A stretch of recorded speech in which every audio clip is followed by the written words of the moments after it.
जिसके बाद लगातार 4 से 5 घंटे बाद तक के जो है उसका ऑपरेशन चला और सर्जरी करके जो है उस रॉड को बाहर निकाल लिया गया। त्यानंतर डॉक्टर पुष्कराज यांनी त्यांची सर्जरी केली। त्यांची सर्जरी जवळजवळ 4 ते 5 तास चालली। त्या रॉड काढल्यानंतर त्याच्यासोबत जे फ्रॅक्चर झालेले बोन होते ते सुद्धा काढण्यात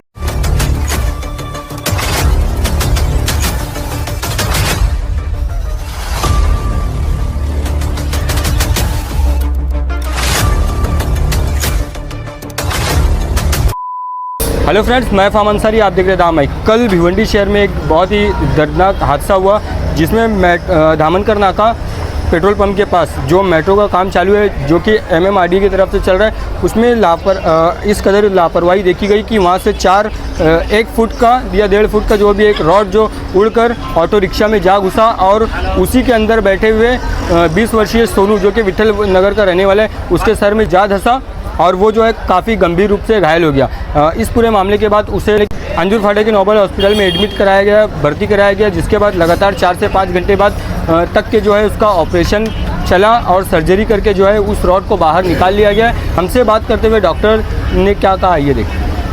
सोनू अली म्हणून पेशंट आपल्याकडे काल ॲडमिट झालेला। त्याच्या डोक्यामध्ये आयरनचा रॉड होता बराच मोठा। पेशंटला आणलं तेव्हा पेशंटची कंडिशन प्रचंड क्रिटिकल होती।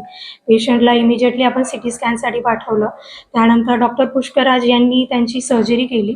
त्यांची सर्जरी जवळजवळ 4 ते 5 तास चालली। त्या रॉड काढल्यानंतर त्याच्यासोबत जे फ्रॅक्चर झालेले बोन होते ते सुद्धा काढण्यात आले। सुदैवाने कुठलाही मेजर ब्लड लॉस या सर्जरीमध्ये झालेला नाही। पेशंट सध्या आता ICU मध्ये आहे, अंडर स्ट्रिक्ट मॉनिटरिंग आहे।